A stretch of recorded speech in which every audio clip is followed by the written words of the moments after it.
North Carolina State Highway Patrol. What cigarette do you smoke, Doctor? A contributing factor to our juvenile delinquency of today. Rock and roll has got to go. And welcome back to the Hometown Holler. I'm Daniel Ayers. And I'm Quinn Ray.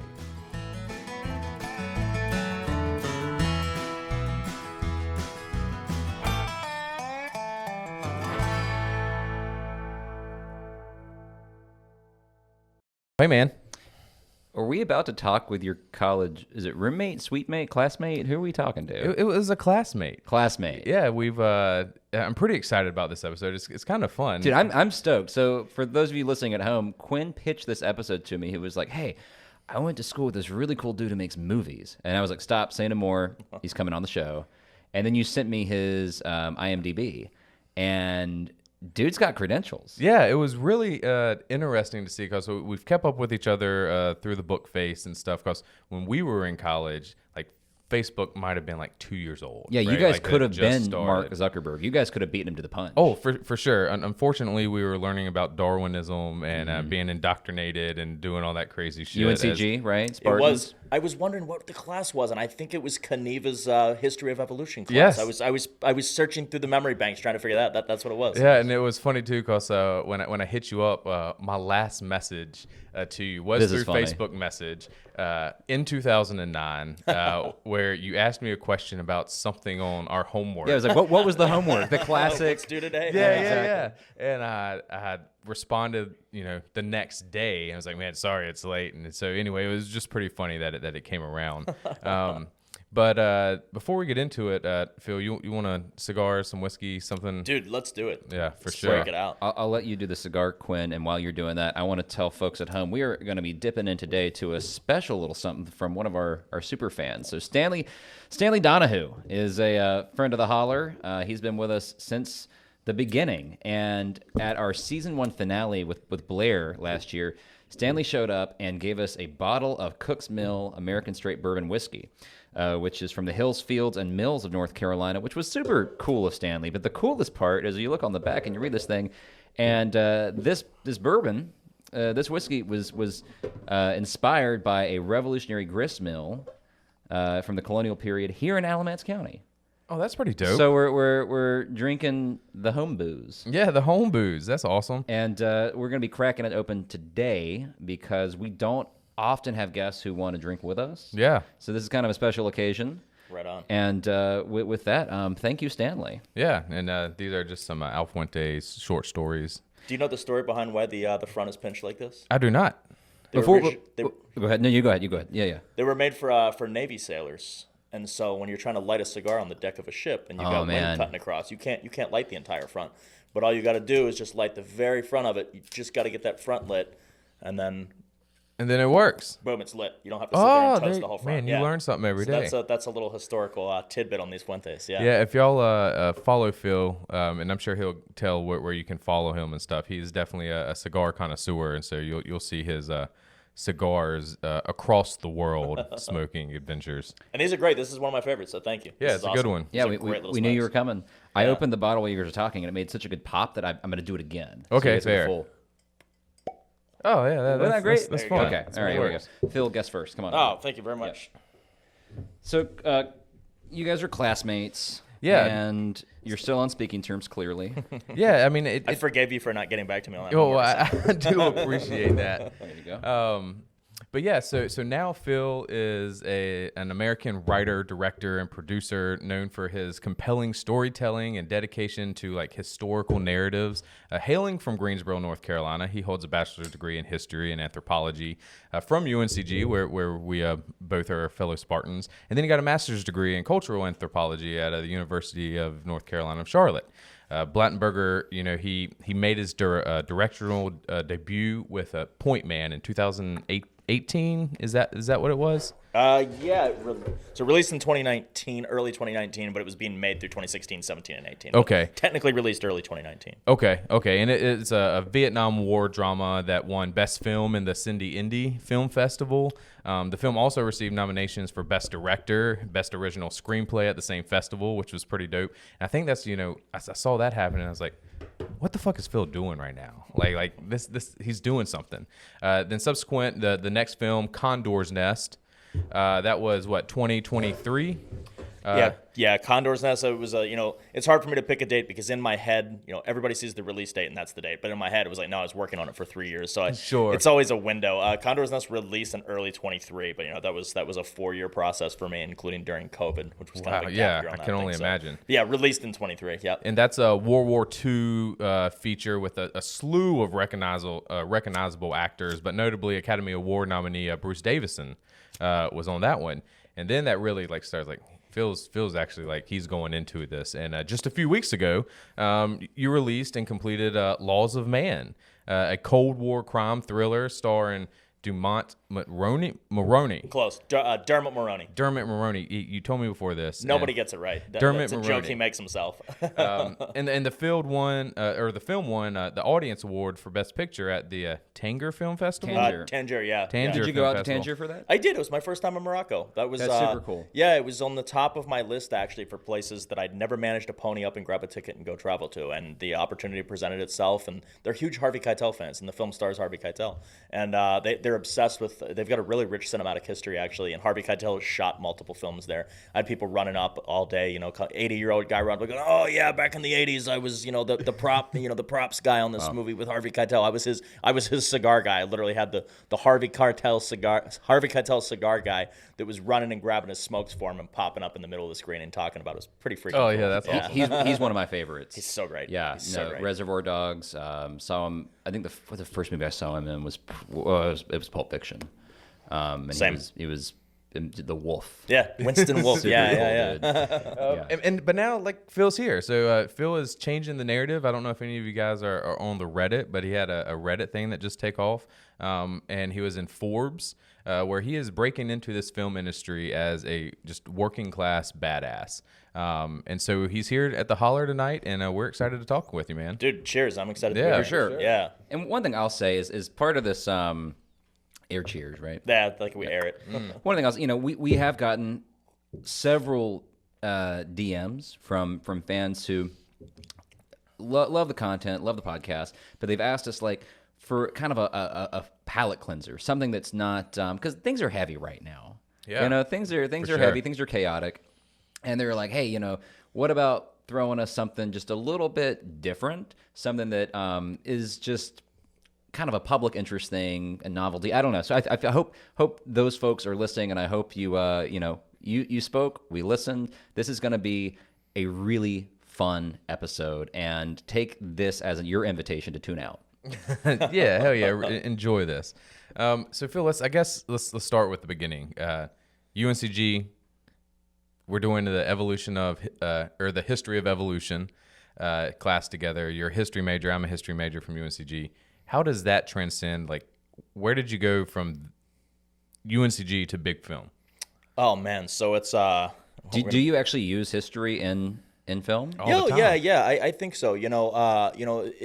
I think the broad knowledge base, I guess, and it's not even necessarily the knowledge. It's not, frankly, I remember barely a damn thing from that class we took. Sure. But the process, I guess, in an academic, setting of finding information and culling it and distilling it and, creating arguments and so on and so forth.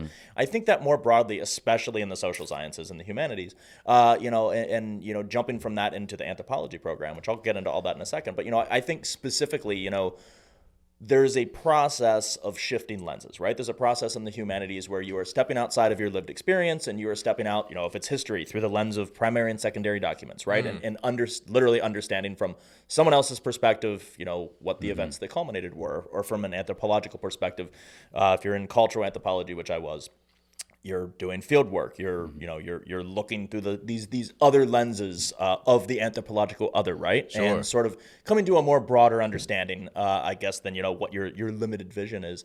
And I think that absolutely ties into film, right? If you're writing, so Point Man, my first film, I incidentally wrote that during my grad program in anthropology. I needed a creative outlet. I'd never shot a short film or done anything in film in my entire life, and I needed a creative outlet. And I think the subject matter that I chose, which was the Black experience in Vietnam. Yeah. Well, case in point, I'm not Black. I don't know what it's like to be black in You also probably society. weren't in Vietnam. I also wasn't in Vietnam. I was in Vietnam when I wrote the script, but Right. it wasn't 1968, So that requires an ability to shift that lens and, write from a different perspective. And of course, then there's, obviously, ethics involved in, telling somebody else's story. Right. I can't speak for a black man that's, 19 and, his family's getting lynched back home and it's 1968 and Right. you just found out MLK got shot. I can't relate to that, right? So there's obviously a lot that goes into sort of telling that story with a conjunction of voices, right? Sure. With a multiplicity, a sort of duality there between the writer and the people who lived that experience. But that was my foray. I kind of picked a really difficult subject material to start, but Did you know you were gonna make the movie, or was it just an outlet for you at the time? Like, I'm gonna write a story because I need an outlet, and then you're like, man, shit, this could go to the film. Yeah, that was exactly it. So I was, I'll tell you what sparked it. I was studying in Vietnam. I was studying the Vietnam War and how the Vietnam War is represented in spaces of public memory in Vietnam. Where were you in Vietnam? Saigon. Okay, cool. Yeah, current Ho Chi Minh City. Yep. Locals all still call it Saigon. So I was in the War Remnants Museum, which is the Vietnamese Victory Museum, and just kind of studying across a period of time how the Vietnamese represent their own history of that war. Okay. And it's fascinating material, and it gets a little esoteric, but in the middle of that esoteric, just digging in and going through data and pulling all this stuff and doing interviews, I needed that creative outlet. And one of the things that jumped out to me, going back to the history program, the primary and secondary documents that kind of surrounded this war, I remember reading, and it just stuck in my head, an account of a black GI in Vietnam, 1967, 1968, and the NVA troops, a lot of whom were Western educated, in France Right. or even in the U.S., they would call out in the middle of a firefight, and these were PsyOps masters, right? Mm-hmm. They would call out in the middle of a firefight, us to, triple the length of the room over there, there's bullets flying downrange, and they would call out, they'd see a black troop and say, hey, they'd call out over the gunfire, hey, soul brother, go home, this is not your fight. And that, I still get goosebumps thinking about it. I mean, imagine it's 1968. MLK just got shot. Mm-hmm. You have white troops at Cam Bay flying the stars and bars after it happens, celebrating. Mm-hmm. And the one thing that's in your head in a firefight is, I can trust the guy next to me, and we have a common enemy. Yet the guy who's your common enemy is telling you a truthful statement, which is, you can't trust the guy next to you, and why are you here? And so that division, that discord, I guess, in your head struck me as something that, I can't relate to. I don't have that lived experience. And that was an extremely compelling thing to me. And that is sort of where the grounds of a screenplay came from, was, hey, this is, I hadn't written for, a screenplay before. I hadn't written a script. And so, they say the first thing you do is just take your core compelling idea. And that was the core compelling idea. That was a character immediately comes out of that. Mm-hmm. And then it's fairly easy to stack other characters that are truthful and well-written characters and toss them in a situation which has already been written. I tossed them in April 1968 on a walking fire patrol where shit goes crazy, and it kind of just built from there. Yeah. So it was a weird little journey, but I never expected to actually make the damn thing. So tell us how you made it, right? Before we get to that, can we linger just on Vietnam for a second? Yeah, let's do it. One of the things I think is so interesting about the Vietnam experience is it's kind of the point of singularity from which a lot of our current politics, exploded, right? Like the institutional distrust, the Pentagon Papers, right? I mean, it's the credibility gap. So much of what we're experiencing now with people just not trusting our institutions, not trusting government, not trusting people in positions of authority can be traced pretty directly back to Vietnam. And it used to be kind of a left-wing thing, like it was the peaceniks who didn't trust the government, but it's now become pretty bipartisan. And I'm wondering if in the theorizing and the writing, the production of this film, if you at any point kind of engaged with modern political threads, or if that was anything that I don't know. I mean, that's just because you're making this like right in the early years of Trump's first term. Sure. It was happening at the time. Yeah. And in fact, when he was elected, I hadn't really delved into the film beyond the script. In fact, no, I was just getting it off the ground. I guess he was elected in 2016. Wasn't that also when the Ken Burns Vietnam came out, roughly? I think that came out a year later. I think it was Okay. already in production Okay. when that came out. Annoyingly, because that would have been a great resource. Yeah, I was already midstream with it. So, but yeah, I mean, it absolutely ties in. You know, you look at the Vietnam War, and with a couple of decades looking back, you realize it really was a fulcrum in a lot of ways for American politics, in the sense that the modern, I guess, conservative movement, you could argue, beyond William F. Buckley, you start tracing in the early to mid 1980s with like the moral majority and the sort of countercultural movement, which basically was a backlash against quite literally Vietnam protests. And of course, the flower girls and, free love and everything. But, there was a sense coming out of the Vietnam War in the 1980s.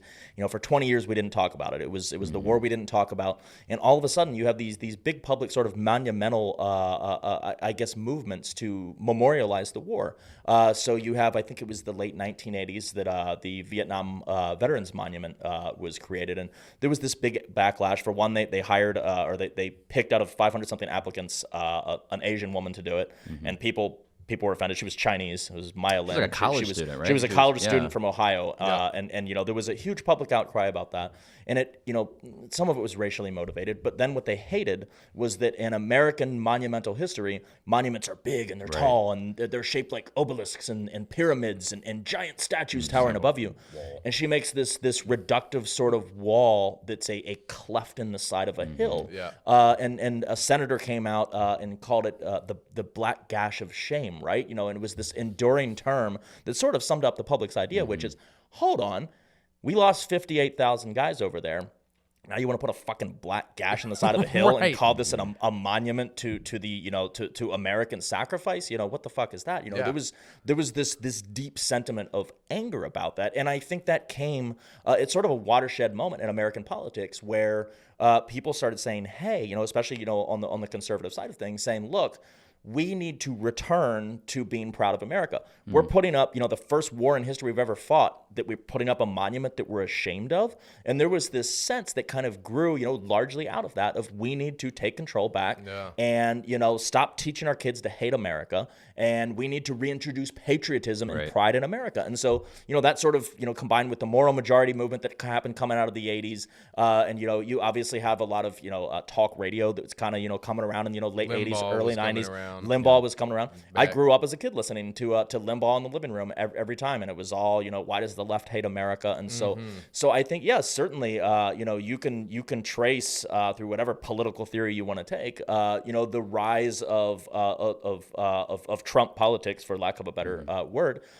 Directly from that thread that came out of a return to, this was making America great again back when it was 1989, right? That was kind of the progenitor of it. So yeah, you can trace it directly, and Vietnam was a fulcrum for that. So yeah, just a major watershed in American history that's defined the last 50 years of politics. Fucked. Yeah, one of the things that's really interesting to me is kind of piggybacking on that, right? You had Reaganism, which was, it's more in America. We're going to move past Vietnam syndrome. We're going to, stand for the flag. You can't burn the flag. The power of pride. And today, the ideological descendants of Ronald Reagan would be unrecognizable to Reagan, to the extent that Reagan, his whole premise was like, we are the city on the hill. We are the land of the free, the home of the brave. And it's so interesting to me to see that political movement now be the Vladimir Putin fan club, right? Like we're the city on the hill versus the evil authoritarian empire. And the people today who claim the Reagan mantle are the people who are like, look at how great the Russian grocery stores are, that they let us see on a guided tour in a handled van. And if you don't believe what Daniel's saying, just Google the debate between Ronald Reagan and George W. Yeah. Like, they would be ran off the stage. They could not right now. be Republicans today. No. It'd be impossible. No. So anyway, Quinn, you wanted to ask more about the technical. Yeah, just you write this film. How do you, not having anything in the film or industry, right? Like, you're not in it. You weren't a thespian. You didn't do any production or stuff in college. How did you What did you just go buy a camera from the thrift store and say I'm going to start doing this? Like, how'd you line stuff up? Actually, quite literally, that's how I started. I fucked up and found out a lot of times in this. There was a sense of coming into this. I was a bartender for years and years. Because there's a lot of nepotism in film. Yeah, absolutely. No, I didn't come from that side of things. I was just a damn bartender getting an anthropology program, and I literally, the spring that I was going to graduate from my anthropology program for the master's degree, I got fired from a bar job I'd had for 8 years. And it was kind of a crisis point in my life because, oh my God, I made good money there. I put myself through grad school with it. It was a whole thing. Service industry, man. I got fired, and the next day I went and bought a camera because I had written the screenplay already. And at that moment, I had this crystallizing moment in my head where it was like, I'm gonna go shoot this damn thing. I'm just gonna, I'm graduating this spring, and I had a teaching post lined up at UNCG. I was supposed to be an adjunct anthropology instructor that fall, and so I was like, I'll shoot something over the summer. That ended up falling through, which is why I made the movie. But the first thing I did was bought just a cheap Sony Handycam type of thing, and I had no idea what the hell I was doing. I look back at that now, and it's like, that's not how you shoot anything. But I was like, I'm gonna get a camera, and but I'm gonna. You know what? Those are really hard to break. Yeah, right. Exactly. Like, exactly. You can drop that thing. You can dunk that thing. You can take a hammer to that. Exactly, and that was my mentality. And so, kind of, I lifted this thing off the ground, and early on in the process, it was announcing on social media that I was gonna make a film, and people just thought it was cool. Right. Oh, my friend's gonna make a movie, and so, and it was a lot of just diving in. Unfortunately, because I didn't have a team really. It was kind of me, and then I pulled a friend or two in to start kind of helping build it up. But I didn't have a crew behind me or knowledge and experience to make up for it. So a lot of my work, rather than going into the technical side of making a film, I did my basic research on how to operate a camera and all those things. But all of my work went into logistics, building on a business plan, researching uniforms. It's set in Vietnam, so I needed to make sure I nailed the uniforms and got that right. Acquiring the prop weapons, which were all airsoft knockoffs, and so early in the phase, it was just a lot of just building everything up and kind of getting kind of momentum off of it. And this entire time, I planned to shoot it in the woods of North Carolina and then go teach in the fall. It was going to be a summer project, like and down east. In 10 miles from my house. Oh wow! I was gonna find some woods, and we were gonna make it somewhere in northern Vietnam. Just a hobby movie. Well, yeah, right. Because I know that you could go out to the Great Dismal Swamp and get pretty close in the summertime. Sure. So you're gonna do it in the Piedmont. You're gonna do it. I was gonna find a way to That's bullshit amazing. and make North Carolina double for Vietnam. I was just gonna have to move the into rice mountains. fields are just collard greens. Yeah, right, exactly. Yeah. Well, I was gonna push into the mountains. This was gonna be somewhere inland and upland. So I could say, okay, yeah. You're not seeing the palm trees, but you don't have to because they're upland Vietnam, right? But so it grew its first real legs because I put up a casting call, and I had put it up, and I thought going into this, I'm gonna get 10 people submitting for this thing. And it was a handful of roles. I was like, hopefully I find 1 or 2 actors, and I knew nothing about actors. I was like, hopefully I get 1 or 2 actors that kind of fit the role, and I could not have the balls to just fake it, right? Ask strangers to come be in your movie. Right. Well, this is going to be good. I'm going to pay you. We're going to make this happen. Yeah. I don't know what the fuck I'm doing. Well, and it was terrifying because it was shit pay. It was like I did an Indiegogo thing early on, and I raised just enough seed money to get started and cast a couple people and develop a little proof of concept type thing. But I put the casting call out there, and it got 10 within the first literally 30 seconds of being posted. It was just email, boom, bing, bing, bing, bing, announcing that people were submitting. It got about 4,000 individual submissions in about 3 weeks of people submitting for this thing. And so it was kind of like, holy shit, there's pick of the litter. Yeah, it was all over the country. People lining up to submit stuff for it, and that turned into a month of going through and having live auditions in Greensboro, and picked out the cast. And then the next step after that was, okay, I started realizing, hey, we kind of have something here. We got some damn good actors that are a hell of a lot better than I imagined actually, that we could actually attach to this thing.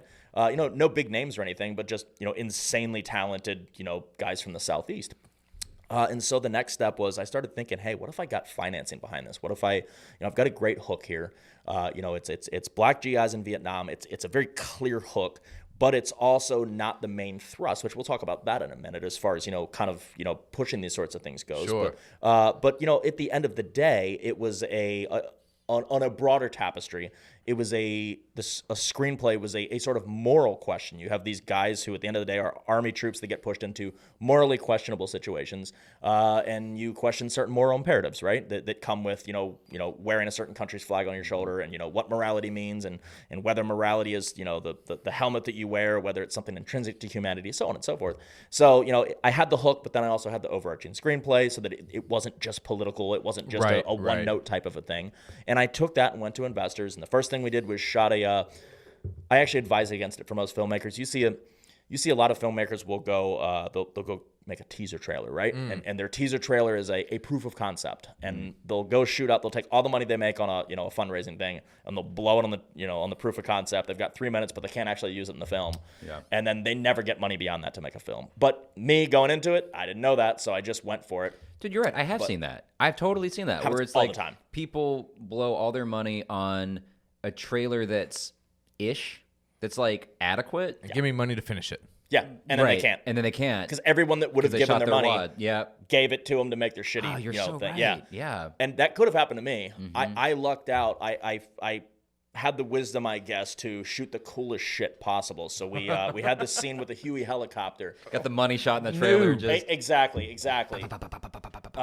Went down there, rented out this big. Were you playing Fortunate Huey. That was through my head the entire time. Yeah. It was just the soundtrack rolling through the whole time. But yeah, we got these awesome scenes that were actually built into the film, so we could actually use it. Cool. But we have the shot of the helicopter landing and all our actors jumping out. The Army Aviation Heritage Foundation in somewhere in Georgia, somewhere south of Atlanta. They contracted with us to do it. Had a whole flight pattern set up. Let us go out there and have a bunch of guys bail out. They were just like, "Don't run around the back. You're gonna get your face smacked off." When y'all watch this movie. Remember this story because it's just so crazy. Like this is how it came to happen. And then when you watch the movie, you're like, what? You're telling me just like this grad student wrote this and all of a sudden produced this fucking movie in Vietnam? Well, it's gnarly. Where can folks watch it? It's pretty accessible. Amazon Prime. It's on Amazon Prime, yeah. And warning right now, it's a low budget movie. It's this was the rookie director coming in with no budget. It still was cool though. But I was gonna say like I'm at a point where like I just like things that you can tell people made with care and love, right? Sure. Like whether it's like Robert Eggers or some kid, with his iPhone, and I mean, I just like watching things where it's like, wow, the person who made this really poured themselves into it. Well, and he makes a cameo in that one. He gets shot. Really? I was out of White Spoiler Guys. alert. We were in Cambodia, so to jump forward, I got investors involved on the strength of these Huey helicopter scenes, and I immediately shifted production to Cambodia, which I could double for Vietnam, way better than friggin' North Carolina. The Piedmont Triad doesn't quite cut it.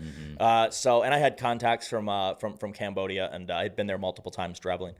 So moved production over there and set up shop, and it still had no budget. I was there with God bless my crew. My God, they came in, and these guys, it was like 3 of them. I had my cinematographer, and he was also my gaffer doing lights. He was his own assistant cameraman. I had these actors who. There was a sense, it was lightning in a bottle. I've never seen anything like it since. There was a sense of these guys buying in, and there was a sense of everybody knew how special this could be if we put into it. So everyone coming in without egos. You'd have, an actor who's on set, their coverage isn't that day. They don't come until, till 2 days from now. And every day they were on set just in civilian clothes.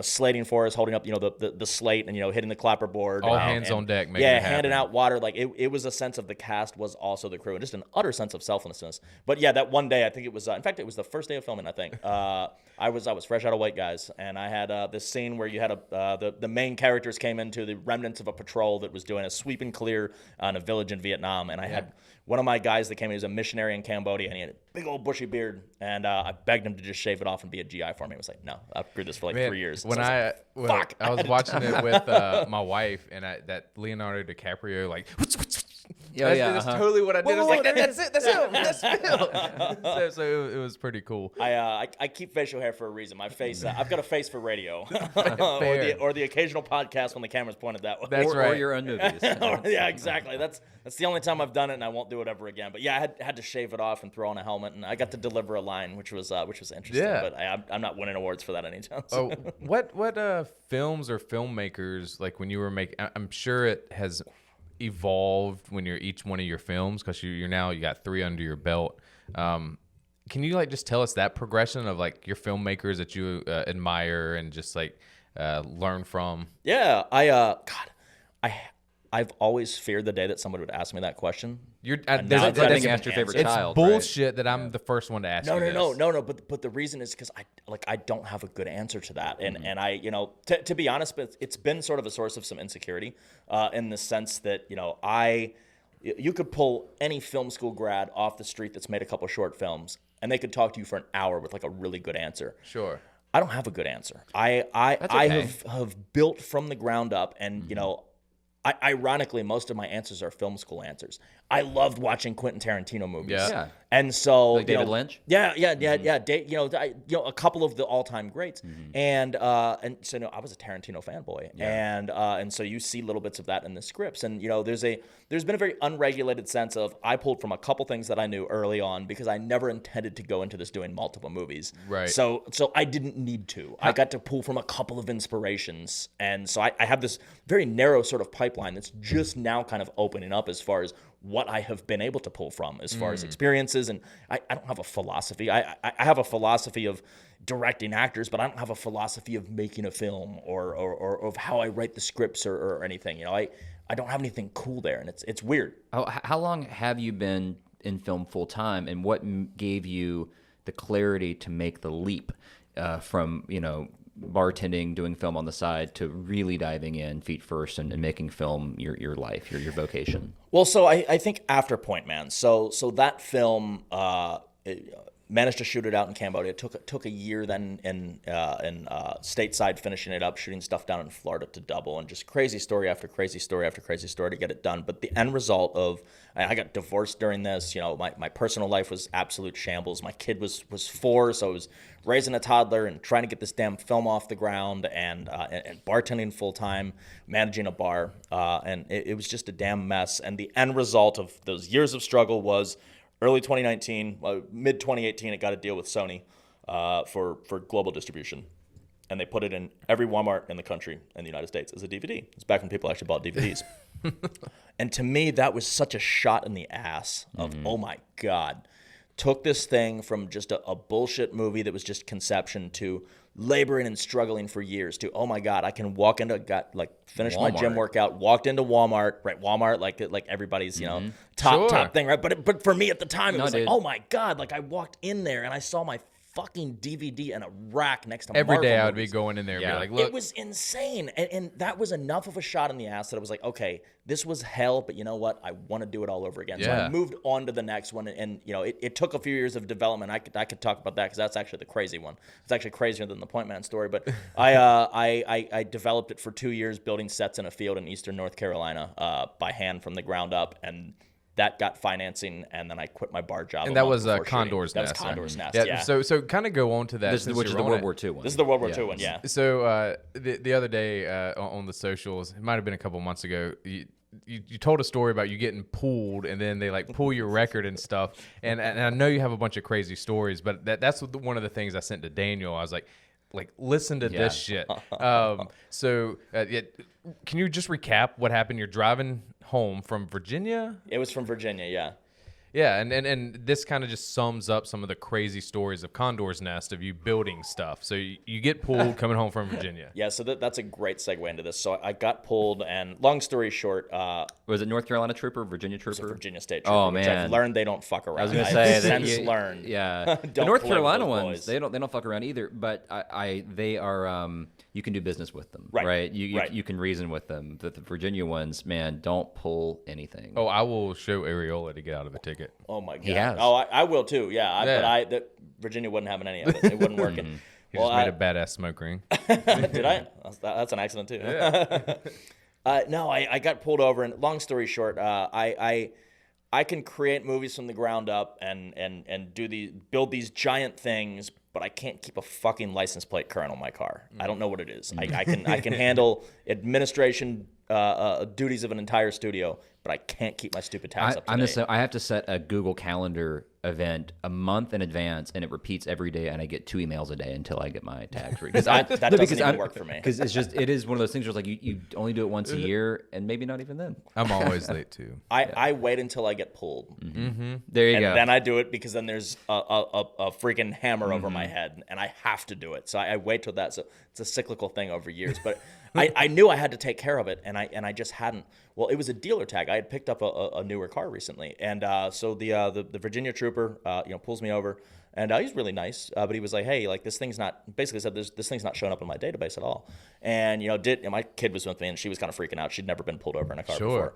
And you're like, sweetie, I do this all the time. Yeah, right, exactly. Well, he did the scary thing of, all right, let me have you actually pull off the next exit, and I'll follow you over to the gas station. I'm like, God damn it. Yeah. So I go over, and I was like, look, man, like the license plate is on my desk at home. DMV mailed it to me. I'm an idiot. I never stuck it on, but it's at home. And basically, he said there was a rash of people forging dealer plates. Just the little plastic dealer tag in Virginia, and they were worried about it. But he said the problem was they couldn't connect it to the DMV. So at the end of it, he said he thinks the DMV actually fucked up and they never actually filed it. So I've just got to get it taken care of. It happens all the time. I still haven't. Right, but in the middle of that, another cop shows up.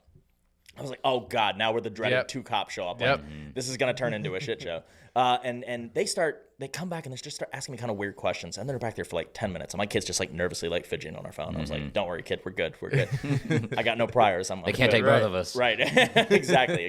You hit him, I'll hit him high, you hit him low. Exactly. Well, so finally the officer comes back, or the trooper comes back, and he's like, hey, can you step back to the car for a minute? I'm like, oh God, here we go. Yeah. And I was like, I thought they were just gonna hassle me over this plate. And I'm like, all right. And I told my kid, just sit tight, you'll be good.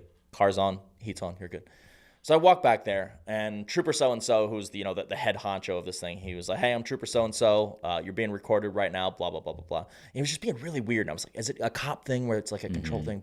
But finally he was like, listen, so I'm gonna be level with you. He was like, I pulled your record. I did kind of a deep dive because we've had this rash of thefts, and he was like, I don't want to ask any weird questions. I don't want to dive into your personal stuff, but do you maybe have some weird past stuff that went on that could play into this? And I was like, what? No, I was like, no. I mean, I was a gimp at one point. Right. But besides the gimp phase, right. I was like, led a cult. But, right. Yeah. But besides that, no, I'm good. And he swiveled the laptop over, and I haven't heard this story, so I'm like, where is this going? Yeah. So I don't have priors, but technically there were charges, and they were all related to filmmaking. The one at the top of the list was I built a Nazi airbase in the desert for Condor's Nest without permission. I'm sorry, you built a Nazi airbase in the desert. Nazi airbase in the desert in Utah, and then got warrants out because we burnt it down at the end, but some of the stuff was only still in America, there. dude. Yeah. And we left a full camp bucket shitter, which I think is what pissed them off. We didn't realize we did it, and so I called an illegal dumping charge, pun intended. Literally.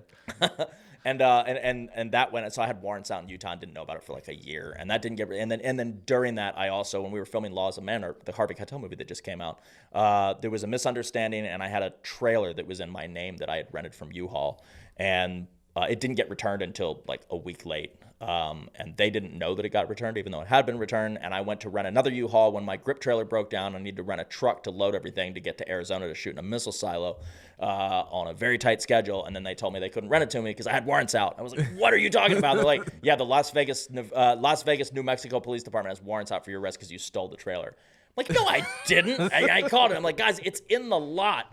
And then to go back to Point Man, there was another one on there. I was liquidating props and stuff to put money back into the movie, and I had this stack of grenades, and they're demilled, but they're the old lemon grenades. But they're grenades. But they're grenades, and they're painted green. They're OD green, and they look really real. But the bottoms of them, just they're demilled. There's a hole in the bottom. Sure. Well, I got a call while we were in post production on Condor's Nest, and this box of grenades that I shipped to a guy, it didn't show up. And so he was calling me. The guy was calling me like, "Hey man, my box never got here." Yeah. And I'm sitting in a bar in West Hollywood, drinking my whiskey sours, eat my plate of spaghetti, smoking my cigar. Yeah. It was a great combo. It's a state social house in West Hollywood. I love that shit. Whiskey sours and spaghetti. I got a call, and we all get unknown calls, and we instantly X them off. And I did that, but then it called back instantly. I was like, what is this? So I answered, and the guy was like, hey, I'm Inspector Mark so-and-so of the Federal Bureau of Investigations. I'm like, what? I know those guys. And he was like, you know what this is about? And I was like, oh man, sir, but I don't. I was like, I really don't. He was like, did you recently mail anything to the post office? And I was like, no, yeah. Oh, wait a minute. Yeah. And he was like, so basically he told me, and I think he thought it was hilarious because it was. Apparently, I didn't do a great job sealing this box. And it was going through the sorting facility in Santa Ana, California. Oh, you shut down the whole post office, huh? Grenades literally, he told me, he was like, this is not funny. It shut down the mail sort for a day because it rolled down open and inspectors were sitting there processing mail and grenades rolled down the conveyor belt. That's so good. I was like, I wanted to laugh so bad. I was like, oh no. And I was like, no, I was like, they were for a movie called Point Man. He's like, I know. And I was like, oh, they're a nerd. I know. And I was like, no, but like I packed him up. I know. And he was just like, you like shut down the entire postal facility. The SWAT team got called in. He just wanted to make you feel bad. Oh, I know. He was making me sweat. I was like, should I have a lawyer for this? And he was like, well, technically there's no charges, but I just wanted shut to call down you an entire postal facility. Yeah. So he was checking. But that was on the damn list in the cop's car. Like I'm on some fucking FBI wanted list for building Nazi memorabilia, grenades, dude. Oh, dude, I'm going on your Wikipedia. You guys are going to get raided after this podcast. Yeah, Somebody's going to come kicking down this door. Where did you film?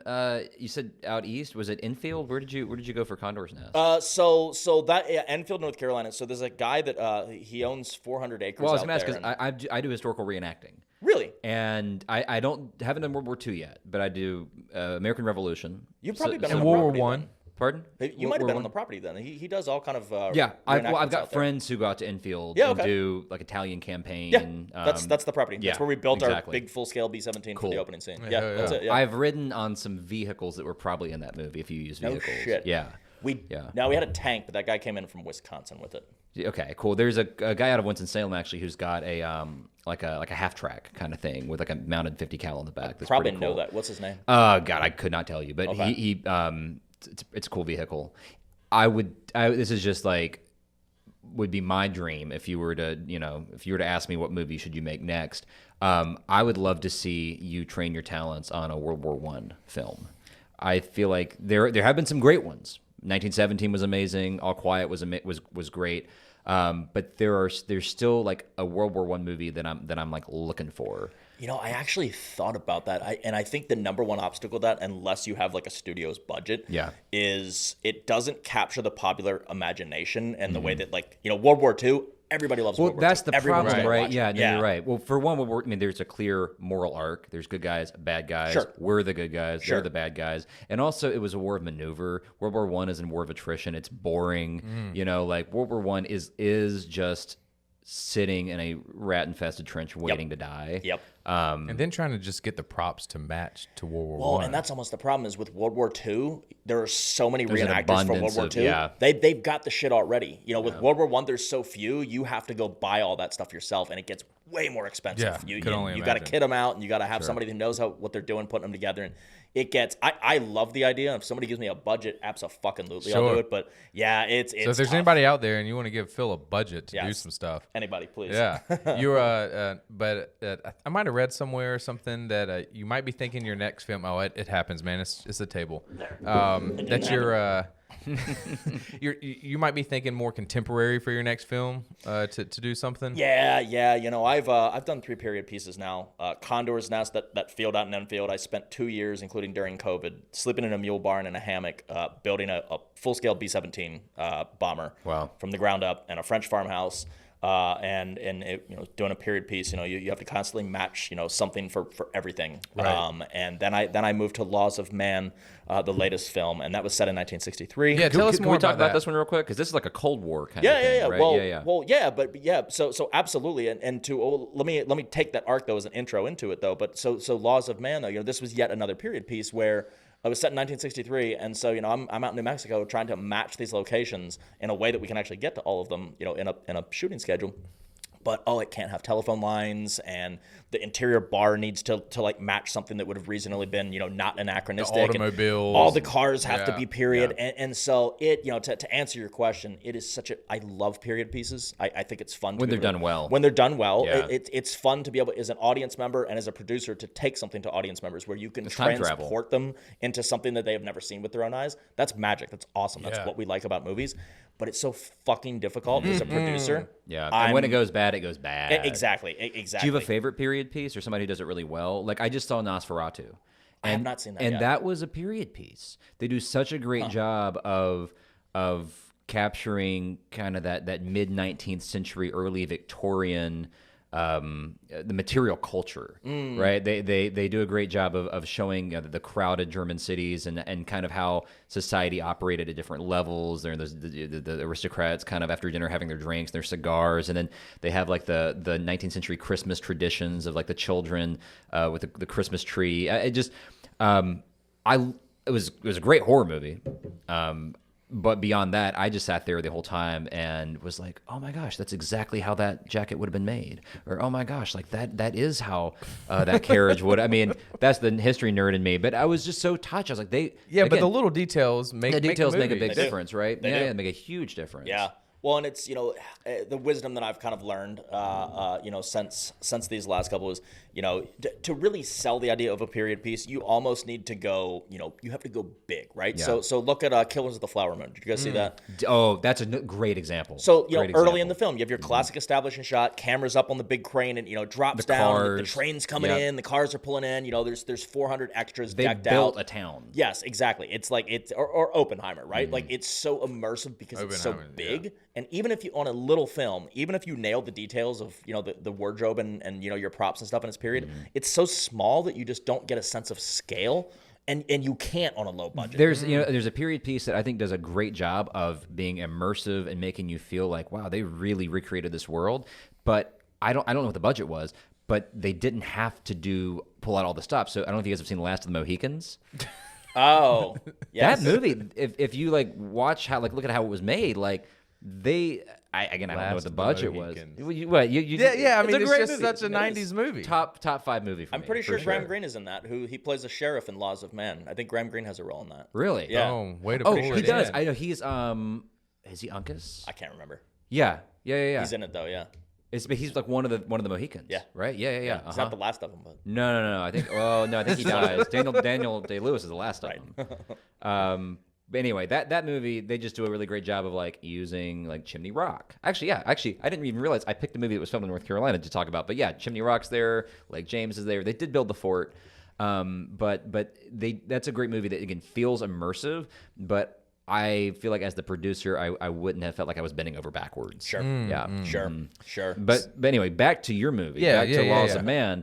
Set in 1963. Just released, right? Just January released 10th or something? Yeah, it's 2-3 weeks ago. Yeah. So are you about to be really busy with touring it, or are you is the work kind of done and now you're taking your siesta? So there's never siestas and the work's never done, but relatively speaking, yeah, it's kind of I have taken my first big deep breath in 3 years. So the film, I finished the circuit. So we shot this thing conceptually. I started in 2022. I was writing the script, and then pre-production was all through 2023. And building our own props and getting all our own wardrobe. Doing everything kind of by hand because we didn't have the budget to bring in people to handle this stuff in pre-production like a studio. Sure. On the day, actually shooting, I'm sure I've got 2 props people and 2 wardrobe people and so on and so forth, but all of 2023 was spent building up. We shot late 2023 out of New Mexico, which doubled for Nevada in 1963, and then a brief stint down in Arizona with a Titan missile silo, which that's kind of throwing a little bit of a spoiler at the audiences, but I won't spoil it. We'll let the audiences figure out exactly how it ties into a neo-Western and there's a missile silo. It was a grind, and then 24 was all the part of making a movie that people don't see, and that is post-production and then legal and asset delivery, which is just miles and miles of administrative paperwork. And it's just it's a fucking nightmare, but it's how you have to get these things done. And so then we hit we toured with it. And that falls all on you, like you're doing all that paperwork and shit. Yeah. There's production partners involved at various phases, and some films, but I'm kind of a one-man band right now. The buck stops with you. Yeah. So 24, it was all my ass. And then business partner Jacob Kahane, who he's the lead in the last 2 films. He was invaluable in stepping in at various points, and he was helping out with post production and visual effects and all these things. But really from March onward, it was my ass handling the stuff to basically the end of last year. So, but then the reward was we got to take it on tour, 5 film festivals, got to go to all of them. Fucking awesome experience. Santa Fe International Film Festival was the world premiere. We had 2 packed out screenings at the cinemas down there. Fun. Keith Carradine flew out for it. He's in the film. He's the first Academy Award winner I've ever worked with. He flew out to do a Q&A with it and show up at the world premiere. Forey J. Smith, the Yellowstone cowboy, he came out for it. He's an absolute trip. So he was there, and it was just a blast. And went out to Newport Beach. How does it feel? Like, do you when you're doing that? Like, is your you just got this giant bone? Is it just so because you're sitting, you packed it out? It's like, man, we did this. Is it a big just ego stroke when this is happening? No, this is not enough for him. He's like, I need more. Got to stay hungry. No, it's unfortunate. Today Santa Fe, tomorrow the world. Right. There's such a sense of so that is the first moment where you actually kind of get to say, oh my God, like we did something cool here. You get to kind of enjoy it, but at the same time, at that point, your release is a couple months down the road, your theatrical release and everything. And you end up being so buried in the details of that rollout strategy and dealing with press. And again, like I'm doing all this shit myself, that those couple of moments outside of getting drunk with your friends afterwards at these film festivals, it all is just another a data point, So I sit there and like my process in these film festivals is I sit there and I take advantage of what I don't get to do while I'm in post-production and have a test audience, right? This is my test audience to see how people are reacting. Oh, listen, okay, I thought this beat was funny in the film, but audiences aren't laughing at that. But like all the audiences are surprised when this happens. Dude, we get that all the time with our content. The stuff that we, when we make content on social media or these episodes, like the stuff that I'm like, man, people are going to hate that. Or I shouldn't say hate it, but like, people just won't find that interesting. And then we'll get a comment or a message where it's like, hey, I never thought about this way. Thank you for shining a light. I'm like, wait, what? Like, or then stuff where I'm like, oh, this is going to be viral. Right. And then, nope. Just falls on his face. You never can tell. Yeah, so we're coming up on time here. A couple questions about that. How do you take, you pour everything into it. I follow you on the socials and you're up late. You're like, man, I've got 1,000 media releases, press releases that I'm having to do. And I literally believe you. I don't think you're being figurative when you say this, especially after talking to you today. But you released the movie. How do you handle, so Laws of Man, I went and looked it up. I looked at all the Rotten Tomatoes, all the IMDb. How do you handle the critics? How do you just not look at it, or do you Unfortunately, I can't help but look at them. I have to. Yeah. So Laws of Man got its ass kicked by critics. It the ending, which I've alluded to, that involves a missile silo, which is fun. I knew going into it was a risk. Critics believed that the film became untethered. They liked it up till then. It was kind of a straightforward neo-Western, narrative style, and they liked a lot of things about it. And then it takes a conspiratorial Cold War left turn towards the end of the third act, and critics fucking hated it. Audiences have been kinder. Audiences have been more like, no, actually, that's what was unique about it. It's I didn't expect that. It took a cabin in the woods styled left turn into an area. Cool. I bet I will love that. Yeah, audiences were more forgiving, and you see that dichotomy a lot. Yeah, critics hate it, audiences love it, or audience hates like it, an critics thought it was relationship. Yeah, for absolutely. Sure. Yeah. So the very first night that the first critical review was posted, I got blackout drunk for the first time in about 10 minutes. I took that one pretty. After that, I was good. When the hangover, when the hangover wore off, I was like, all right, no, it's fine. It's cool. Like, fuck this guy. He don't know what he's talking about. Yeah. Well, but I feel like with that though, like you really do come to a crossroads where you can either you can either say fuck that guy, or you can say, all right, like how much of that is like, in a sense, yes, fuck critics. But you also got to appreciate they're coming from their own place. Exactly. And they have good things. Like there is something to be learned there. Exactly. Like if you let your ego take over, then you never grow. You never. And I have taken lessons from Laws of Man, where I thought something was going to come across a certain way, and it came across completely differently. Where I'm like, all right, like integrate that into the next one. take not that as the a end of the lesson. world. Yeah, exactly. Take that and move on. And it looks like the movie will do well commercially. It sold a bunch of territories overseas. It had Saban Films as its distributor, had a theatrical run. Like it's gonna do well, and that's what matters at this point. I could give a shit less about any type of legacy thing at this point. To me, it's about make sure I get my financiers' money back, and go on and make the next one. Take the lessons that I've learned from that, and move on and take it and make a better movie next time. Well, hell yeah, man. Do we have time for rapid fire? Yeah, we got some rapid fire. Are you ready? Can you answer some Let's rapid do it. fire? Let's go. Yeah, we've got none down. I sent you an outline earlier. I didn't want to put rapid fire because then it's not going to be off the top of the dome. Let's go. So, well, this is one that's not. I mean, I've been wanting to ask you this for a while, and it could be either a really short answer or a really long one. But are you familiar with Adam Curtis? No. Okay, cool. That was it. He's a great director, and if you were familiar with him, I was gonna be really excited to ask you some questions about him. But since you're not familiar with which Adam one was Curtis, the favorite movie of the three you've done? Oh God. It's like ranking your children. I can't do that. Yeah, no. So Laws of Man, I'm the most proud of. I think the team in general. And we really stepped up our game visually in terms of production value. I think it's a very polished film compared to the other ones. I think Condor's Nest was the most fun to make when we were actually out there filming. It was my first time working with name talent. We had Arnold Vosloo, who's the villain in The Mummy out there, and Michael Ironside, Bruce Davison, and I had an absolute ball. I've been a World War II fanatic since I was a kid, and I got to shoot a movie with a crashed B-17 that I built by hand. Like, that was fucking awesome. But then Point Man was fun in the sense that it was the hardest thing I'd ever done. It cost me a lot personally, but there was this early on sense of the white hot fire of just excitement of, oh my God, I'm making a movie. Are you shitting me?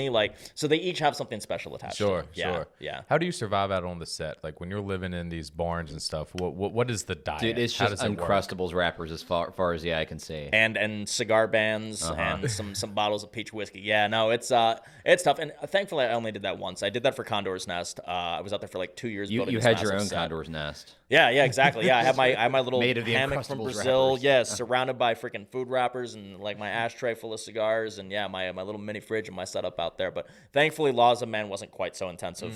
We went out there and did some set builds. The opening scene is a house burning down, and Dermot Mulroney shows up and shoots a horse in the head.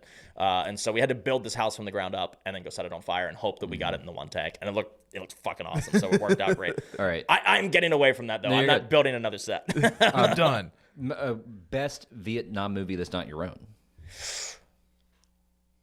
You know what? I don't know that this is the best one, but I recently watched Da 5 Bloods, and I thought it was fucking awesome. I haven't seen that one. It's the new Spike Lee movie. Okay. I think it's his latest movie. I don't know that he's come out with anything since then. And it was similar in ways to Point Man, actually. It's black GIs, and they return to Vietnam as old men, and a bunch of crazy shit happens. Okay. And it's really well done. Ooh, I'd have to think, though. There was a movie that's very obscure called The Walking Dead.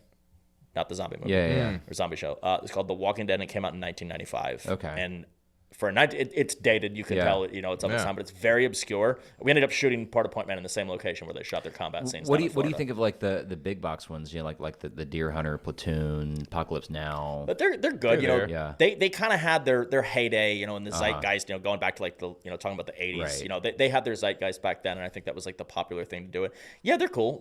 I honestly, I wish there were more that got done now. It's such an interesting topic and a tapestry to talk about American culture and politics. I find it such a fascinating time, specifically 1968, because we just lived our own version of it in a way. 2024 was a lot like 1968. Sure. I mean, Democrats hold their convention in Chicago. The incumbent candidate drops out, so in favor of the vice president, who then goes on to lose, and the nation is polarized. Oh, look at that connection, Daniel. Good job. That shit's awesome. It's a lot of thoughts. I mean, there's some Yeah. really, 1968 was way different in the sense that you had I didn't even think of it like that. in both years Bobby Kennedy was on the ticket. But there also, I mean, in fairness, 1968 was a way worse year, right? There was much more violence. Cities were under curfew. There was martial law, I think, it was not a great time. Sure. And 2024 wasn't a breeze either, but comparatively it was much easier. So yeah, I feel like you were saying, I think it would be well worth it for filmmakers to go back and revisit that time, knowing what we know now and experiencing what we are experiencing now. So where can people find you? And find your movies. I'm the only Blattenberger on Instagram. Yeah, not a lot of Blattenbergers There's out not. there. It's a weird, obscure little name. All the films are on all of the digital on demand or pay per view, whatever you want to call it, out there. Laws of Man is a new release, so I think it's still $6 to go rent it. but you type in Laws of Man, and it's on Apple TV and Fandango and Spectrum on Demand and Amazon and all these different things, and as are all the films. They're all available. I think if you have an Amazon Prime membership, you can watch Condor's Nest and Point Man for free, and it's on Apple TV. All the platforms. They're pretty much all the platforms. Yeah. So man, well, Phil Blattenberger, a North Carolina native, making waves in the film industry. The country boy who made it big, right? I mean, coming back from Hollywood. Dude, I'm on the Hometown Holler. I've hit it big now. That's right. This is my first step up into the big leagues. Yeah, I've made it. but in seriousness, this has been a lot of fun, and it was honestly very therapeutic for me to do an episode that was detached from our usual vibe, and we got to kick back. And this was a lot more like what Quinn and I did before the Holler, which was sit on the back porch and just kind of run our mouths. And I think this is what's going to get us through. Like solidarity, fellowship. It is dry January, but we're making an exception, and fuck the critics, right? Dry January and fuck the critics. Stanley Donahue, if you're still listening, this whiskey was amazing. This was really great whiskey, and anybody who wants this is awesome. Us to taste their whiskey on the air, DM us on Instagram, and we'll tell you where to send it. Yeah, do we got a gift for Phil? We do. We have a special gift for you, a T-shirt from our friends at TS Design. Oh yeah, dude. Oh no, you're not leaving without a T-shirt. Sweet. And this T-shirt comes from our friends here in Alamance County, TS Designs. They make shirts that are from a 100% organic, ethical, fair trade supply chain in the Carolinas. Wow. So, you make your movies out in Cambodia and Vietnam. Well, these shirts don't come from Vietnam and Cambodia like a lot of T-shirts do, right? Most T-shirts have like a 20,000-mile supply chain. Yeah. It's insane. It is insane. These T-shirts have like a 700-mile supply chain. Wow. So it's I tell all our guests, it's a shirt you can feel good in and feel good about. And so they're very comfortable. We're going to give you one, send it home. It's got our sexy logo on it. You'll have to beat the women away because they're going to flock, man. It's a chick magnet. Finally. Yeah, that's right. Because the reviews aren't doing it. Well, Phil, thank you so much for coming on the Hometown Holler. Really. Yeah, man. It's been an honor. Cheers. Thanks, awesome. guys.